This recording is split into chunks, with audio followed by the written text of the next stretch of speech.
Thank you so much for the introduction, and I'd also like to obviously thank the organizers very much for giving me the opportunity to speak here. Okay, yeah, so I want to talk about affine W-algebras, and maybe just before I begin, I mean, there are many motivations for studying this. Kind of the direction I want to go in these talks is going to be the following. So we saw in Dimitri's lectures last week, there's an interesting class of fusion categories, in fact, monoidal modular categories in this case, coming from quantum groups or roots of unity, and also from affine Lie-algebras at positive integer level.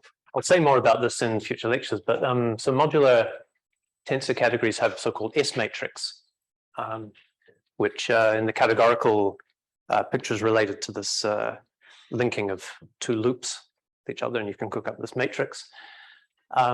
It's related to characters of representations in the vertex algebra picture. So to give a little picture, so if we take SL3, for example, hat, and we take level 1, the irreducible objects in this category are going to be parameterized by certain dominant integral weights. In this case, there'll be some colors. Got one color. So it'll be precisely these weights here. So these are the regular weights. Yeah, so I'm abusing notation a bit. So I want to say level P plus the Joule-Coxeter number, which in this case is 3.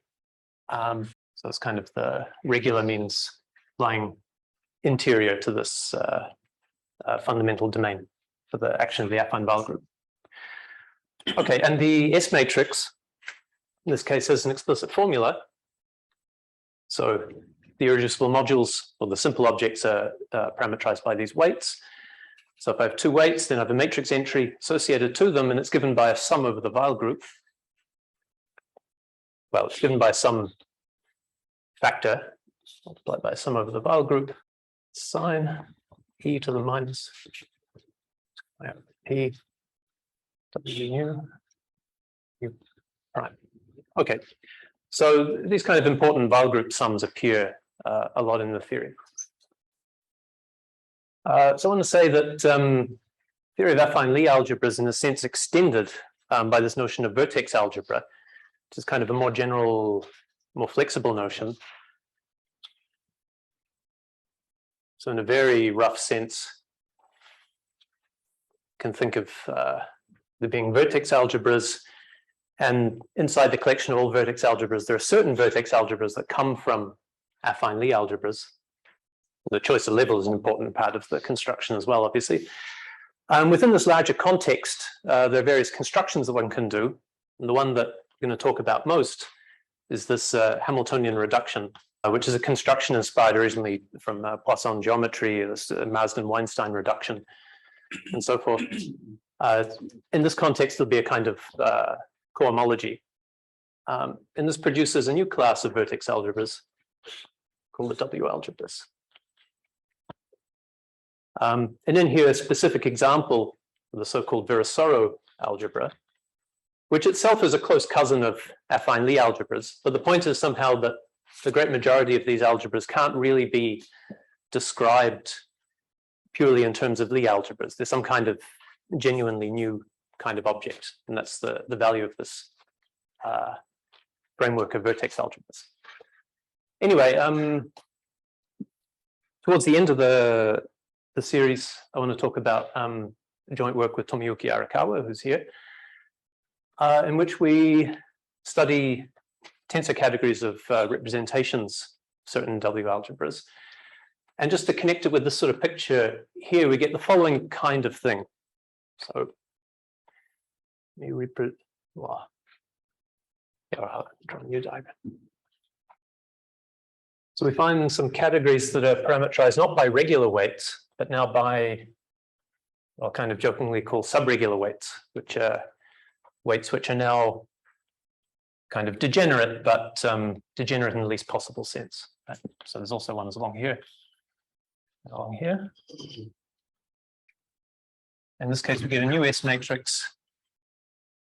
So I don't know. I wanted to begin very concretely and promise that kind of at the end of these lectures, there'll be a formula appearing. Yeah, and basically when you, so there's a lot of things here that happen. To find, so one thing that happens is that these sums over the Weyl group turn into sums over certain weird subsets of the Weyl group that kind of, you fix a root and you take the sum only over elements in the Weyl group that preserve positivity. So that's a bit weird. You get still this exponential term, but you also get this weird factor here, this rational function, parameter x, which is arbitrary, but the result turns out to be independent of x. I guess in a word, well, all right, I'll leave this kind of as a mystery that'll be resolved at the end of the series. Okay, so let me begin now. So the first thing I want to do is give a pretty rapid introduction to vertex algebras, hopefully rapid. So to begin with, let me grab the following vector space, which is really the algebra of polynomials and infinitely many variables.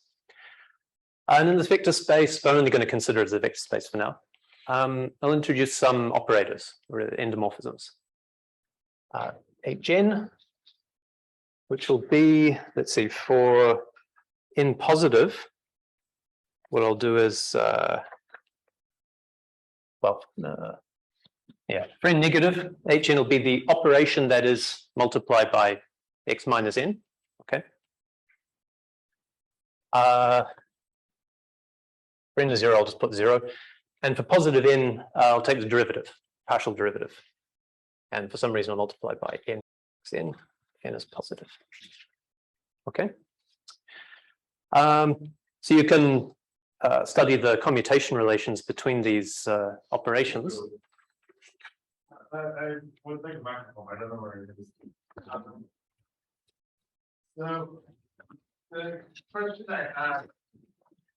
So say what happens if you multiply by x minus n? Oh, sorry, it's because it's negative, so it's not. My question isn't good. There's not going to be. I was worried that you would somehow get a negative. Yeah, no, yeah. Yeah, I mean, a lot here is just convention, really. Sure. Yeah, that makes sense. Thank you. Yeah. Okay. I think you were going to say something to me. No. Okay.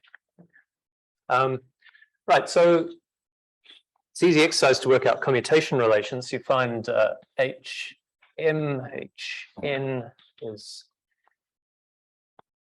well, these operations commute if m is not the same as minus n. And otherwise, we get m times the identity in H. And somehow oh yeah.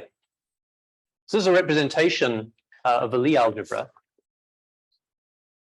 which, what will I call it? A hat. So we take Laurent polynomials in a variable t.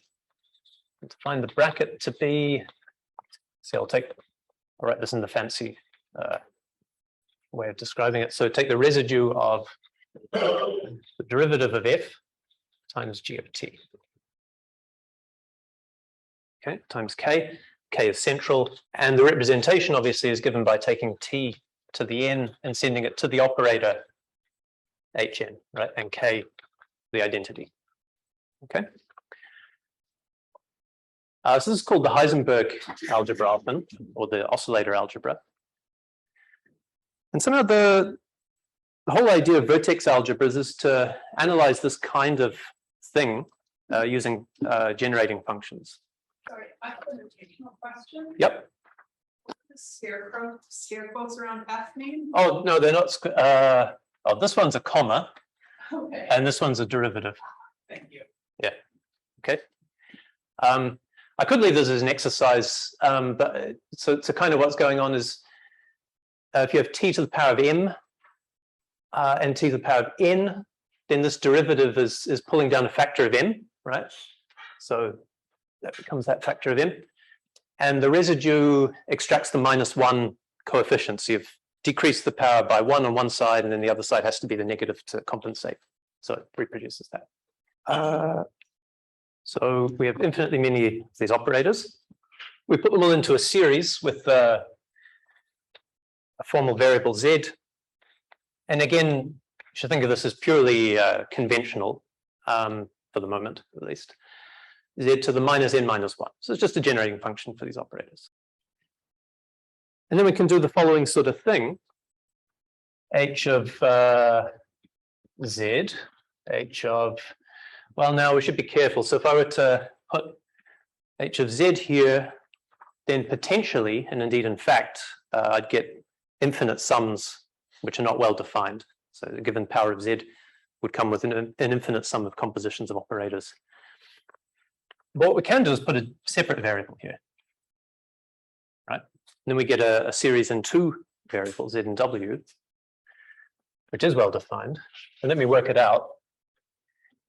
So sum hm, hn, z to the -m-1, w to the -n-1. And now this here is a delta function. We got an m in the identity.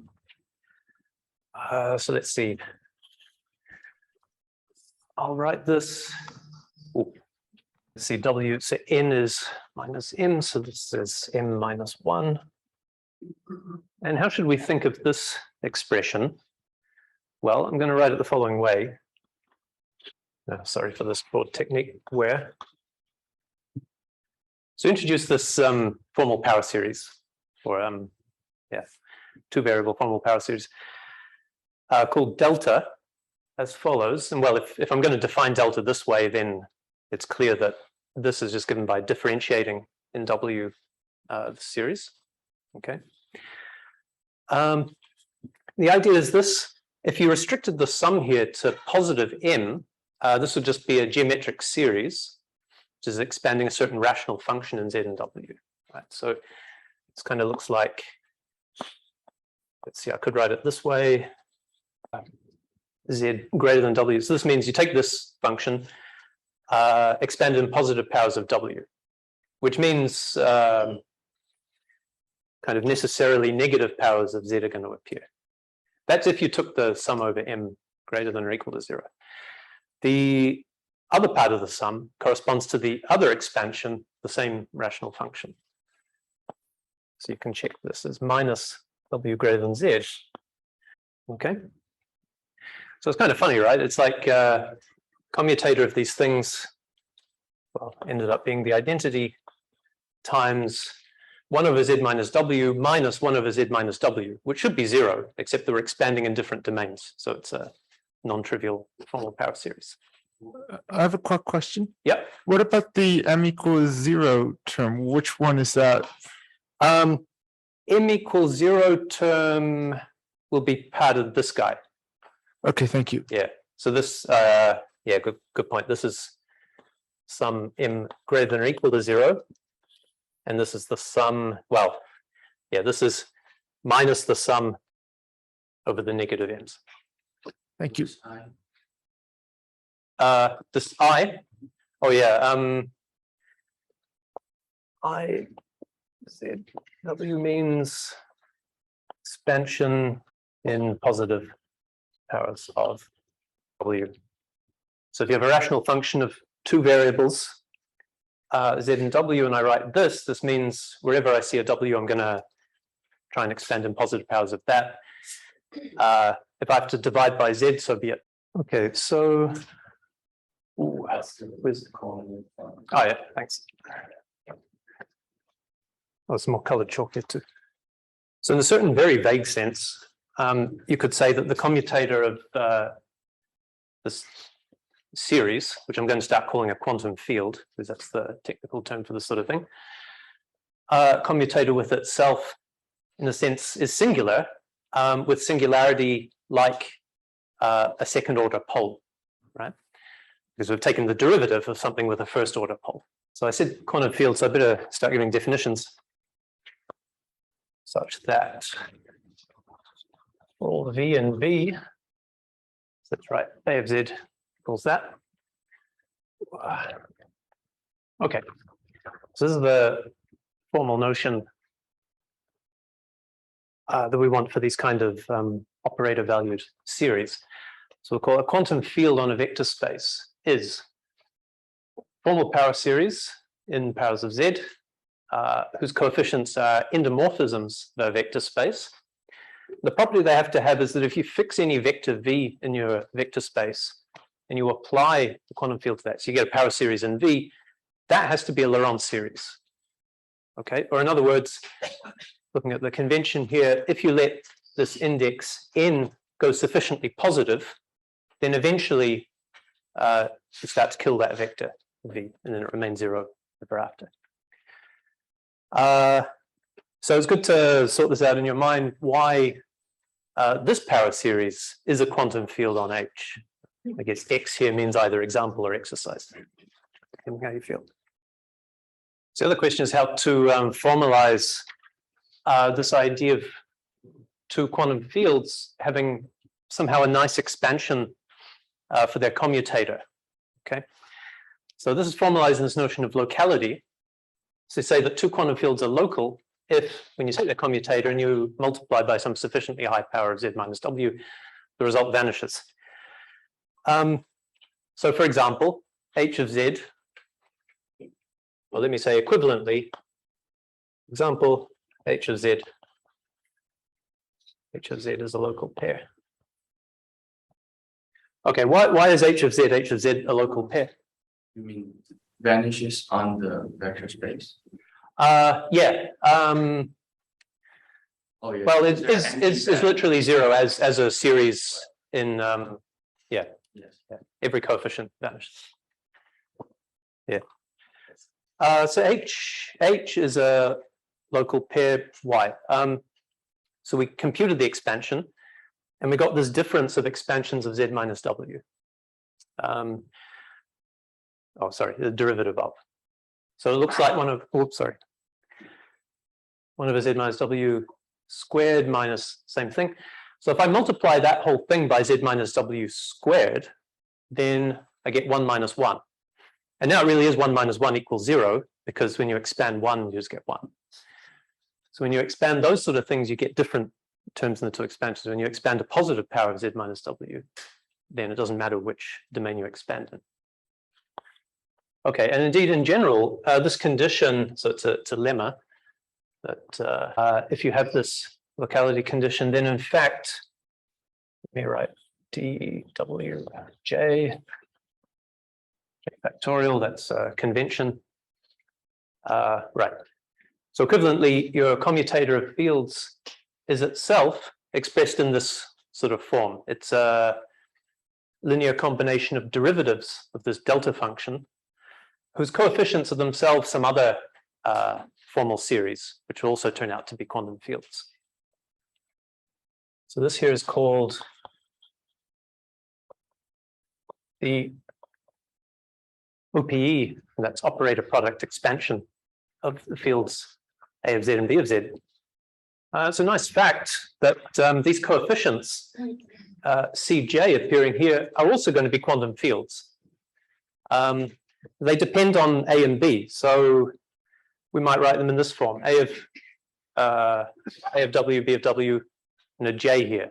So it's kind of like a product between quantum fields. It takes two quantum fields, it produces another quantum field. We have such a product for J equals 0, 1, 2, 3, and so on to infinity. But for any given pair of quantum fields A and B, as you take J to infinity, eventually you'll get 0 because there's an upper limit on this sum. Okay. So for example, HW0 HW is, well, there was no copy of delta there, so that's 0. But there is a copy of the derivative of delta. So the one product is, well, yeah, that's a quantum field. It's just the identity sitting in 1 degree. Okay. So it's this kind of unit quantum field, as it were. And clearly all the higher jth products of H with H give 0, okay? So another way to write this formula, I mean, this formula is not so bad, but we can remove a lot of the notation from it somehow. There is a question. Oh, yeah. There is a question from the chat. Is there a relation between Z and W in Fourier expansion? Yeah, so the idea, so this is largely conventional, but the idea is you put all the Z's into the delta and you express the coefficients in terms of W. And then you want to think of it as something goes from a field in W, produces another field in W. But you can do this the other way around and write these in terms of Z, and then all the conventions in the theory become kind of the opposite. The notation that I like for this is the so-called lambda bracket. So I'll make a quick comment. Yep. So just for people who've had some experience with this before, I think what you're calling an ODE here is really just equivalent to the singular hypothesis, correct? oh yes, yeah. Thanks. May or may not make a difference depending on what type of calculations you end up doing. There's also a regular part, which is Yeah, which is yet to come.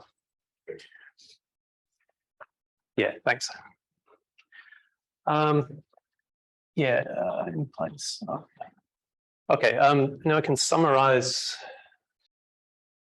Okay, so there's just a new kind of generating function notation to summarize that kind of relation, called as lambda bracket. So you put these positive jth products into a sum like this, and you call this the lambda bracket of A and B. So for example, the lambda bracket of H with H is lambda times the unit field, which I might just omit usually, okay? So it's just lambda here. And for example, H lambda 1 is 0 because 1 just commutes with everything. So, and so what you can start doing is, no, okay. So now it's time to define a vertex algebra. So I'll start talking a bit more about lambda calculus and actually how to do calculations. Actually, before you do that. Yeah. What is lambda? You've written like lambda times the identity, but lambda's not a number at this point, right? No, and it never will be. It's a pure generating function type deal. I want some way to organize. So I've got this arbitrarily large number of products of the fields, and I want to kind of organize them into something. So I'll just make a generating function. You could ask why divide by j factorial? That'll turn out to be convenient for formulas, because I'm going to want to start taking like OPEs of OPEs, and there's something else called normally ordered product, which also interacts with this. For example, this lambda bracket will end up satisfying some analog of the Jacobi identity for Lie algebras. It's okay if the answer is you'll explain more about this later, but I'm just really confused by the example you wrote down, where like I thought on the previous slide I understood sort of, you know, these products with H in itself, and now there's a lambda there instead. What does lambda mean? In that lambda context? means so for example, if this had have been 1, say, that would mean H of Z, H of W is the delta function. Okay? But the bracket is actually the derivative of the delta function. And so to indicate that, I bump up the power of lambda by 1. Okay. In general, you get some linear combination of various derivatives of the delta function, each with a coefficient. And so you want to just write down all the coefficients, and you put powers of lambdas just indicate where each one lies in relation to how many derivatives of delta you've taken. Okay. So it's a very, very formal kind of notation. Yeah. And certainly lambda will never be a number, for example. Yeah. In your convention, the coefficient of the lambda brackets are endomorphisms or elements of this vector space? For now, they're quantum fields. Okay, so Yeah. And I'm just omitting the W from the notation. Okay. But yeah, they're actually quantum fields. Okay. Yeah. Thank you. Oh, where's my eraser? Oh, yeah. I should be careful here. There's actually 2 videos of me on YouTube already giving the wrong definition of a vertex algebra. Give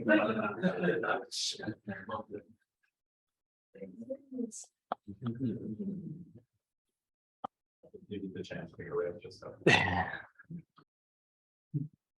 Endomorphism. Don't worry too much about this guy T at the moment. Such that, and oh my God. Okay, so well, so this T, as you can see from this first axiom, is it's kind of acting as an internal derivative in some sense. You've got this, you can always take derivatives of these quantum fields, and here you've got some endomorphism, which in a sense implements that.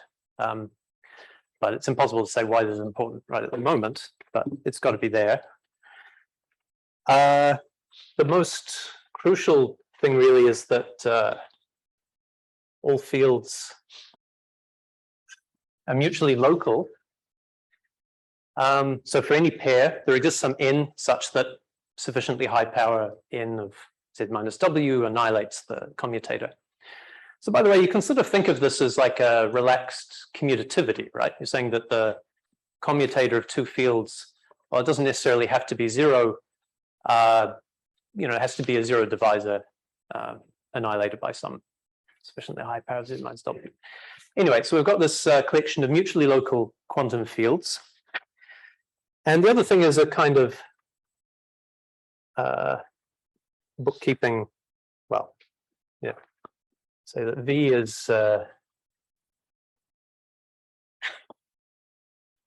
generated from this element, which, by the way, is referred to as the unit or the vacuum. I'll probably usually call it the vacuum. So this terminology is coming from physics, obviously.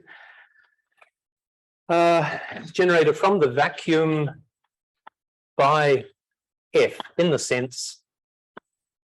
So field A1, coefficient N1, and then continue in this way.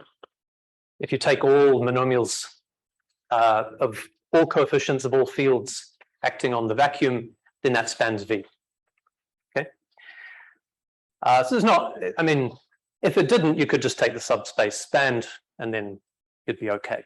Okay. So that's a vertex algebra.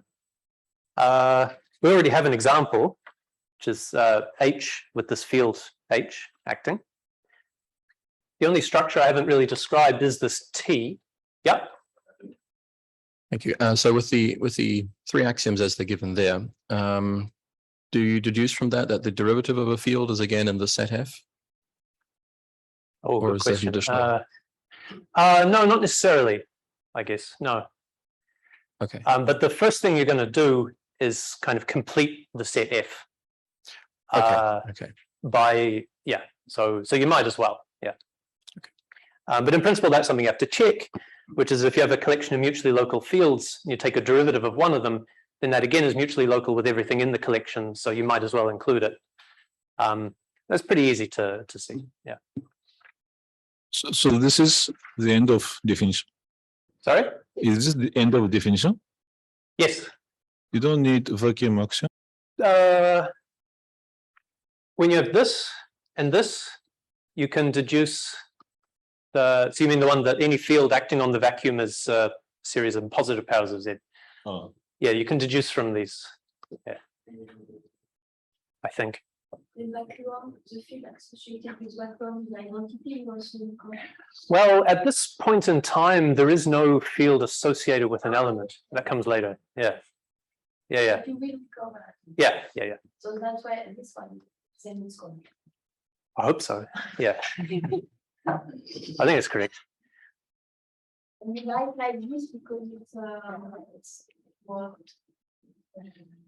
I mean, it's nice because it's very easy to check. Like I can already say that the example that I've been building up so far is an example of vertex algebra in this sense. Yeah. But of course, the cool thing is that,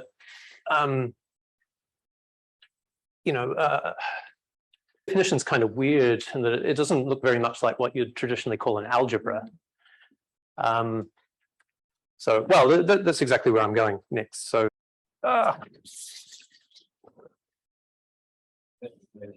It's weird because you haven't included anything about the algebraic operation you've already introduced in the definition. right. Okay. So it's more or less obvious, or I'll leave it as a mild exercise to check that this example really is vertex So algebra. I just wonder, for the last condition, you don't need any condition on the index. Sorry? For the last condition, the generated from a vacuum, you don't need any condition on the index. So in I can be positive.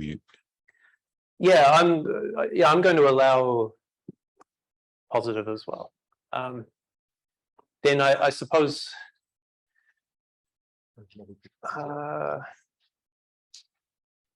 yeah, the fact that you can then restrict the indices to being negative, I think, comes later as a lemma or a theorem. Okay. Yeah.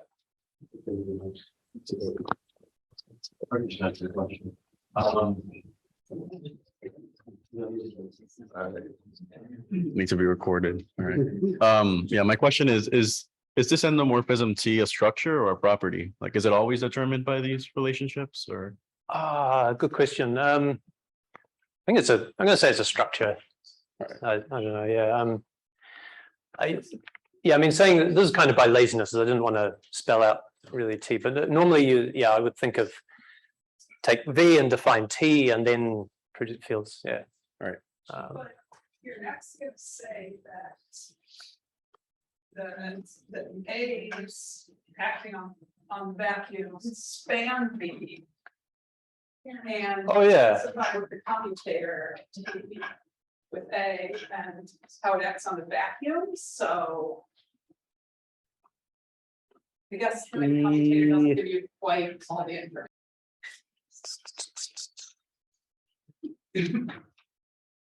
Yeah, I think you're right. Yeah. Okay. Maybe it's a. So the user questions. Oh my God. No. Okay.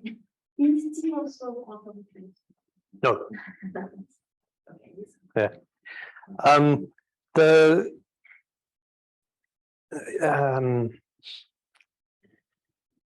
I guess so. Well, I won't really say anything about this, but there's a whole geometric side to this story as well.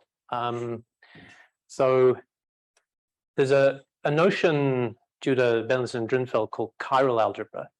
The chiral algebra is largely equivalent to vertex algebra, but it's defined as a D-module over a Riemann surface, right? Bundle with connection over a Riemann surface, or D-module on complex algebraic curve. And there is a way to pass between the two pictures, starting with the vertex algebra with some additional structure that I haven't yet defined. You can produce chiral algebras.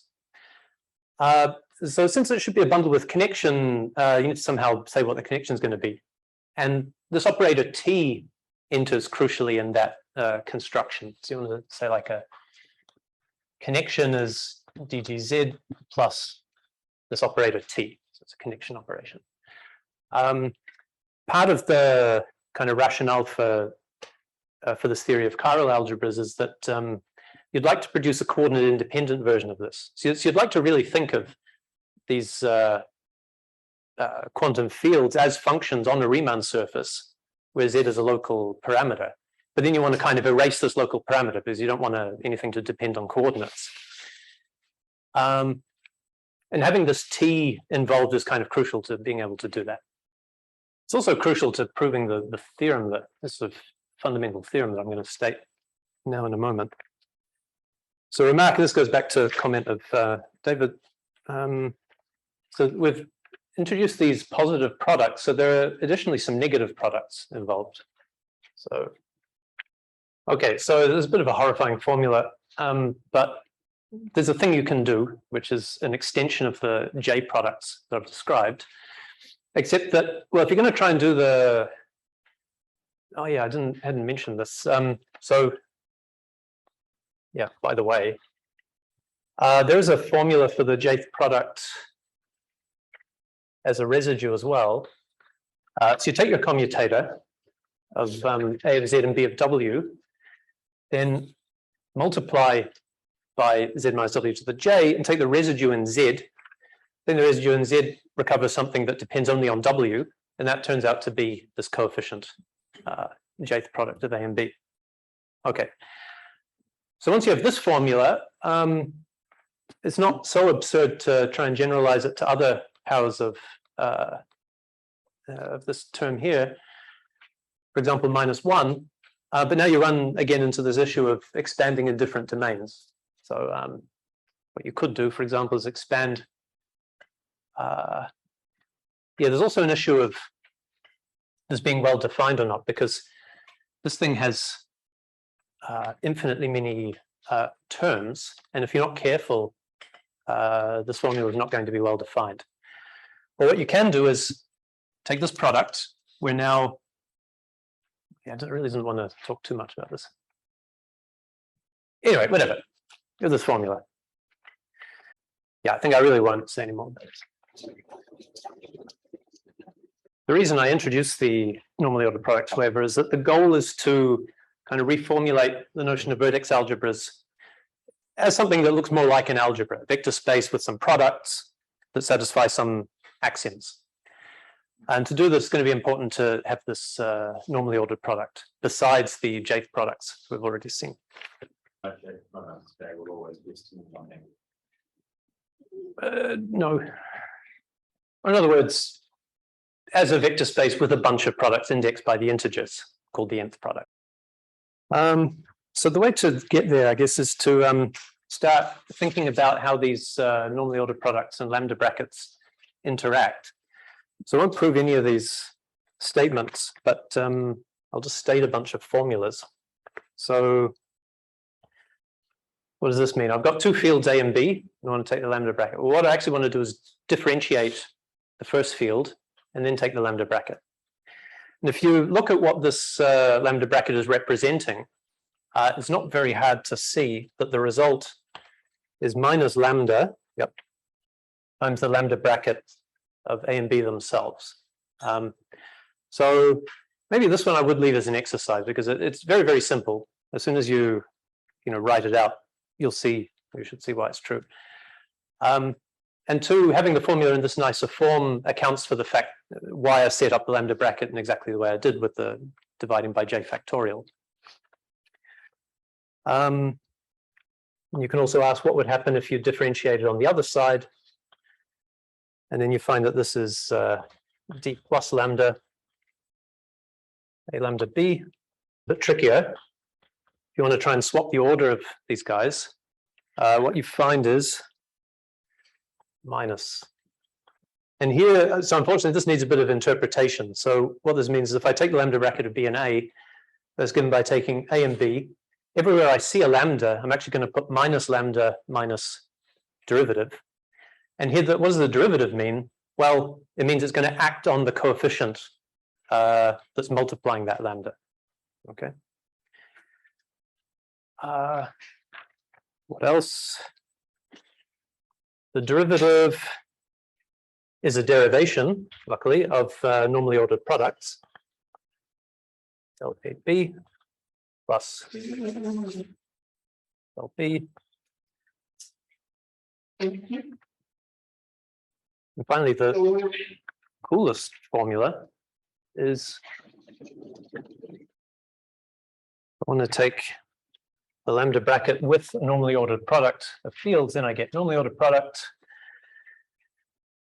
of a lambda b c plus a plus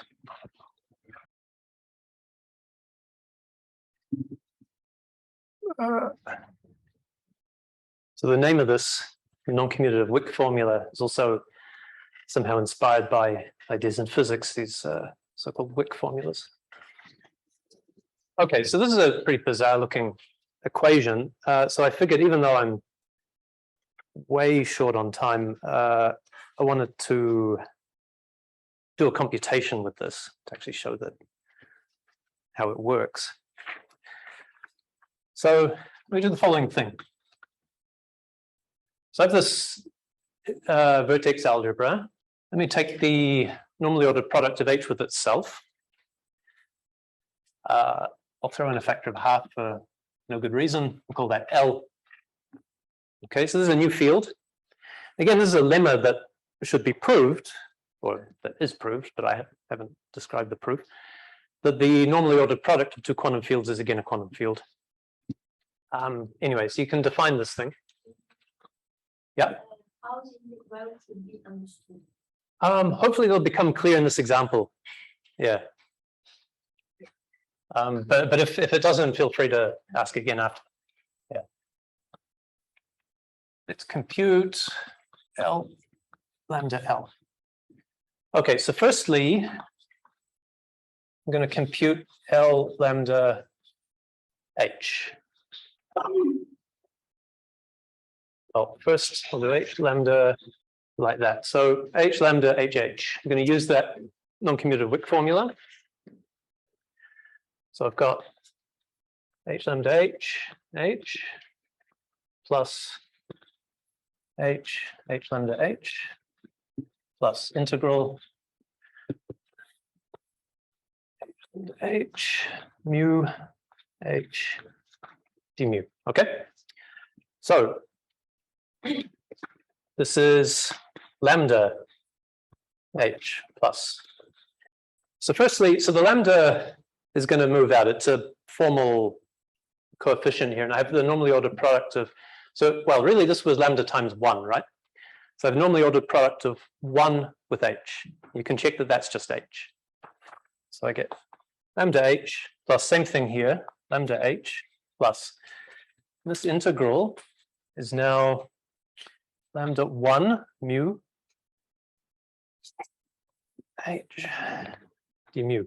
So this lambda can go out because I'm integrating against mu, not lambda. So I'll put lambda there. Well, the mu product of 1 with something is 0, so we get 0 in this case. So H lambda L is 1/2 of this, which is lambda H. Very good. What I wanted was LH, so I should use this kind of skew symmetry identity, minus H minus lambda minus D, which is minus lambda minus D H, just like that. And again, remember that this bracket represents a certain commutator. It says if you took the commutator of the field L of Z with H of W, you expanded and wrote as coefficients times derivatives of delta function, this is what you would get. You'd see the derivative of H, and you'd see the second order pole multiplied by H itself. Okay, so the more interesting thing is the next step to figure out L with itself. I guess I still don't quite understand the minus lambda minus D notation. So I don't quite see how you got from the I guess, so did you plug in lambda minus into the formula you have there? Yeah. Okay, I see. Yeah, Okay. you literally substitute and then you interpret as acting on whatever coefficient, I see. whatever That field makes was sense. there. Cool. Yeah. Okay. So this is going to be H L lambda H plus. Oh, I did the opposite way around. L lambda H plus L lambda H mu H d mu, which is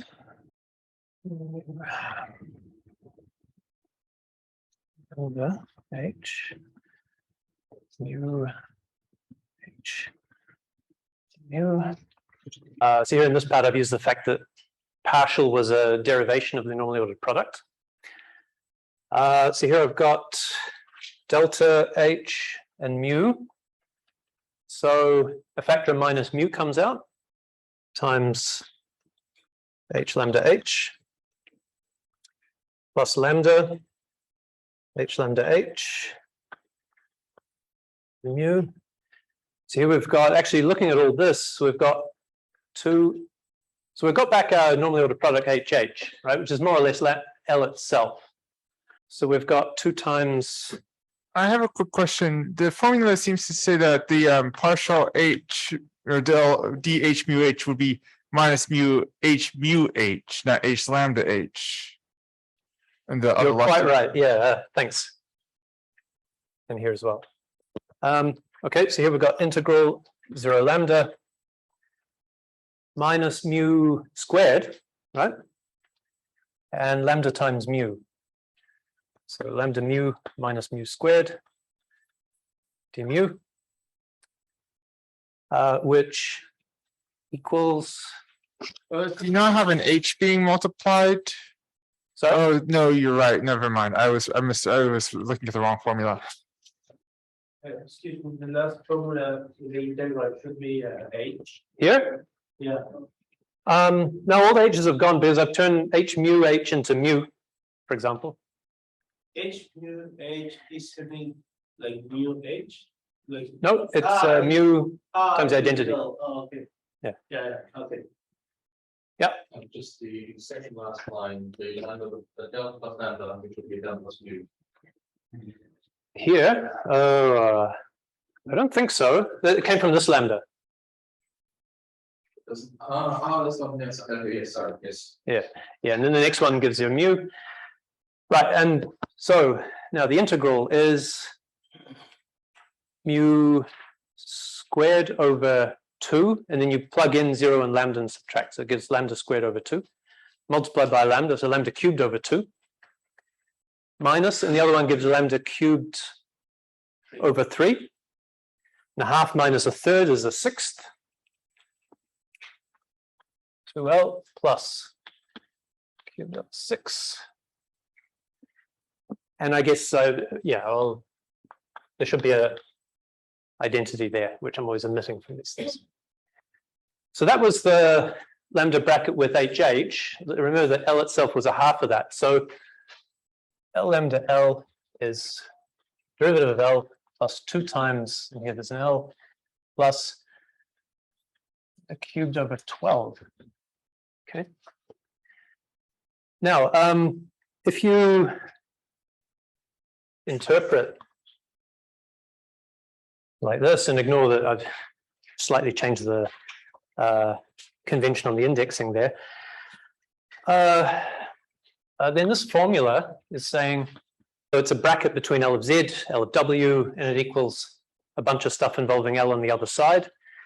Then you could extract coefficients in powers of Z and W, and you'd get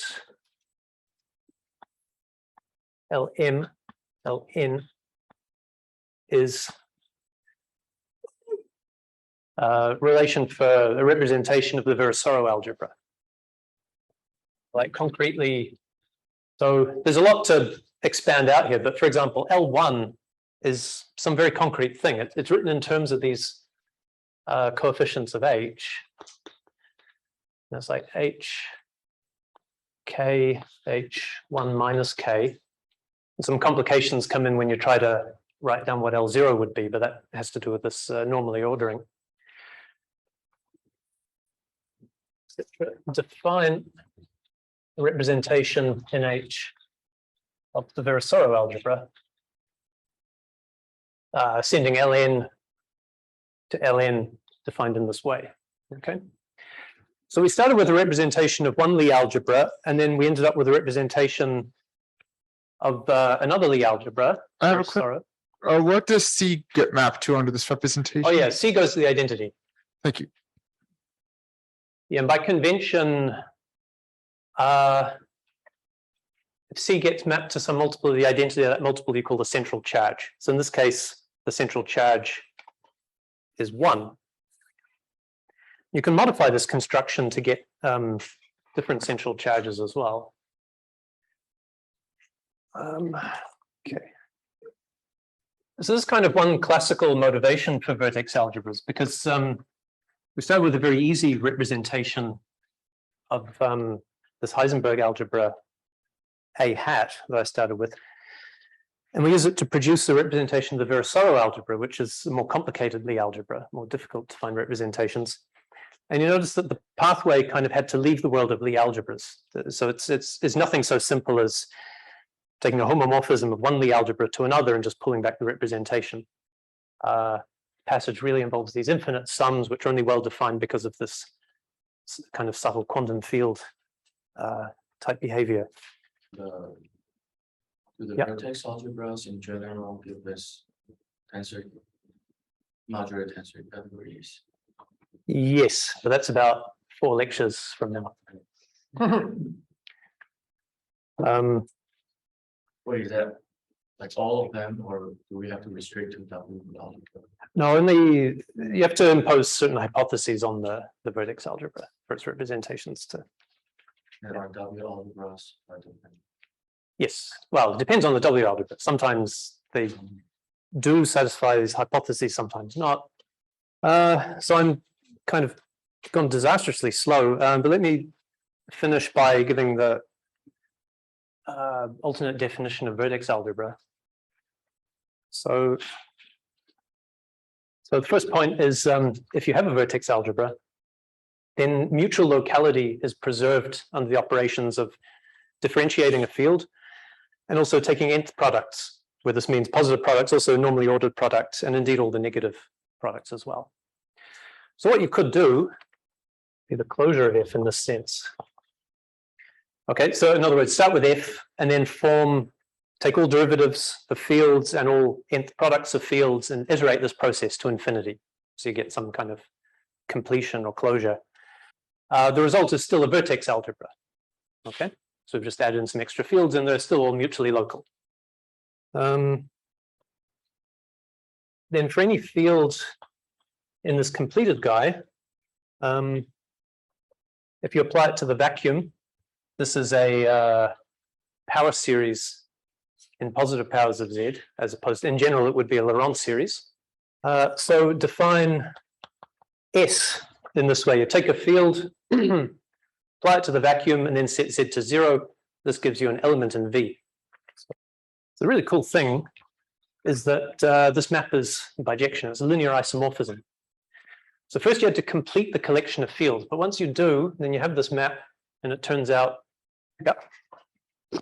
So do you assume that F contains an identity field, or in the completion you add the identity? I think identity is necessary. You need to. Yeah, maybe, yeah, you're right. So I should say the closure. Or you also take the linear span of the field in this computation. Yes, yeah. Closure, like. Is it to go derivative and then this product or OS product and then derivative and so on, you get the same thing? Well, you do everything. You do everything repeatedly. So you take all derivatives and you take all nth products, and then you take all derivatives and nth products of those, and yeah, just. I mean, it's not at all clear that these operations preserve locality. So this depends on a number of lemmas that, for setting up this theory. But it's all true. Yeah, that's right. So I would think of the identity maybe as taking 0 many products of things, right? Yeah. Okay, so we've got this bijection. So the good thing is, so this set had all these nice products on it, these Jethro products and the normally ordered product and so forth. And now we're getting a linear isomorphism to V itself. So we think of these products as really being algebraic operations in V. So the statement is that bijection and denoting Y of AZ, the inverse image of A.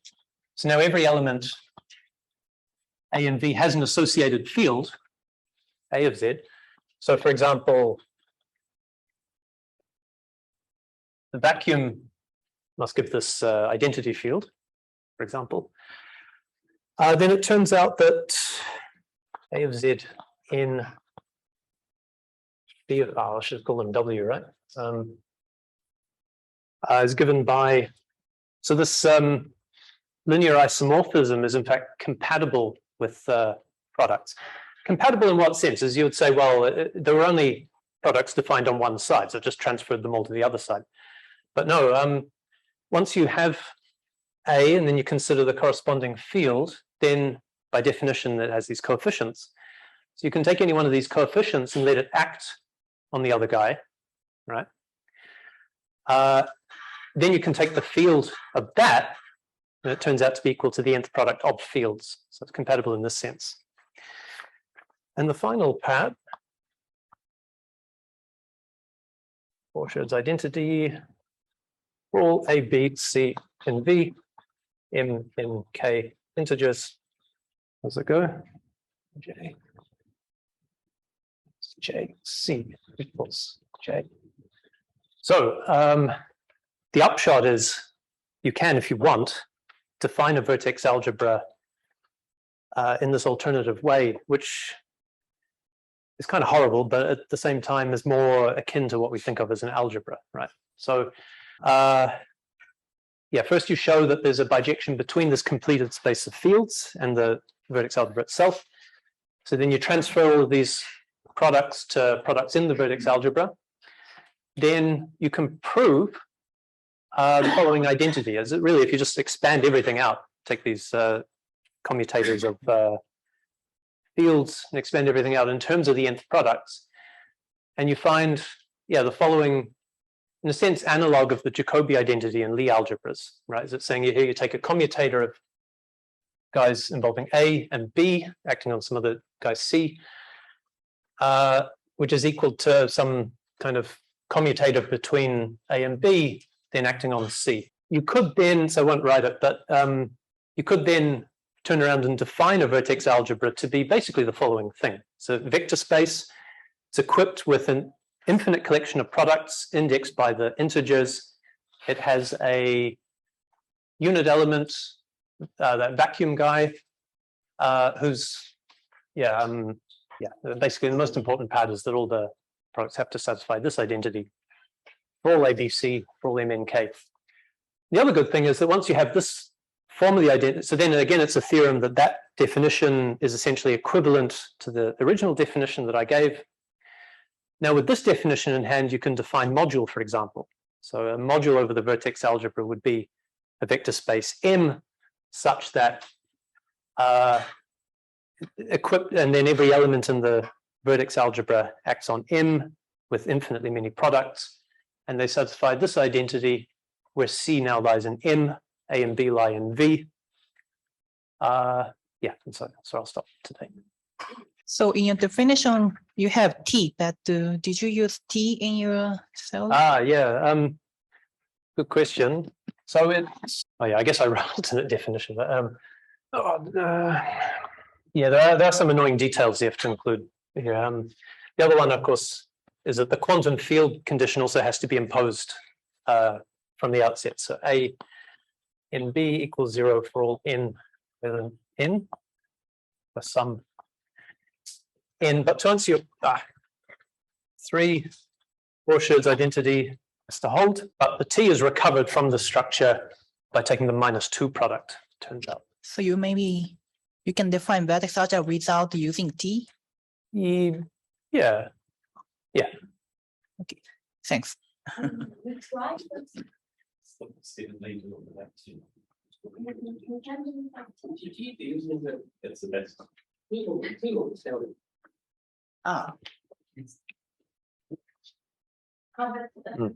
Is that bijection called the state operator? State field correspondence, yes. Thank you, yeah. Kind of the underlying logic of this is that V is like a Hilbert space in quantum theory, except there's nothing Hilbert about it in this context. And you have fields in bijection with states. Yeah. Just about T, and one problem is that how do you prove that the derivative of A is still in the Z state if you don't include T in the action? It seems that it was one. I think I might be saying something wrong, but I think part of this is why it's important to include these conditions, but this one in particular. So you have to impose from the outset that there are no positive. Yeah, but how to get that the derivative of the field of A is still defined.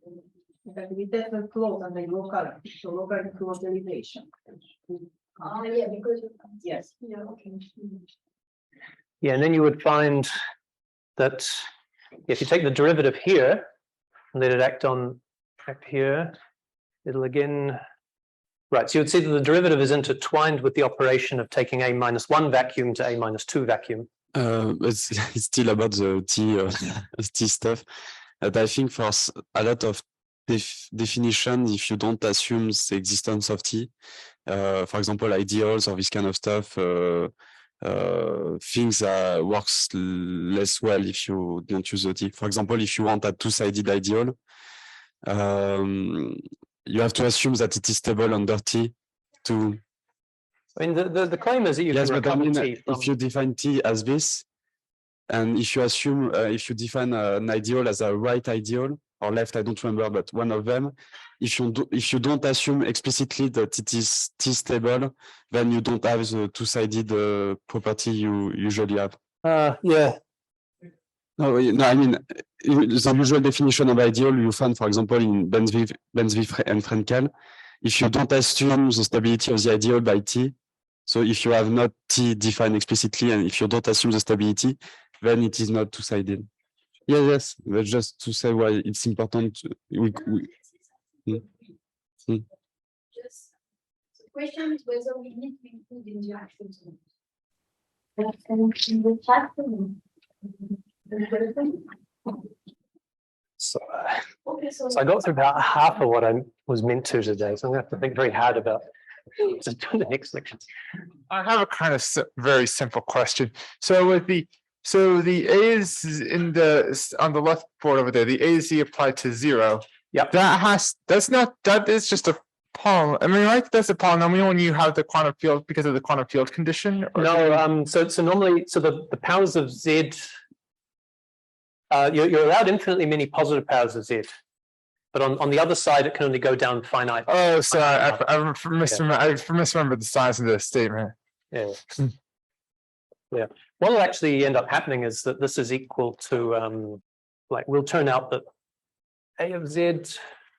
So now a posteriori, we know that every A of Z comes from a specific element in the vertex algebra. And what will end up being is e to the power of ZT applied to A. So it's a power series in Z, positive powers of Z, whose coefficients are T to the K, for different powers of K applied to this element A. I see, thank you. Huh? Oh, yeah, thanks. So it will be more, maybe it makes it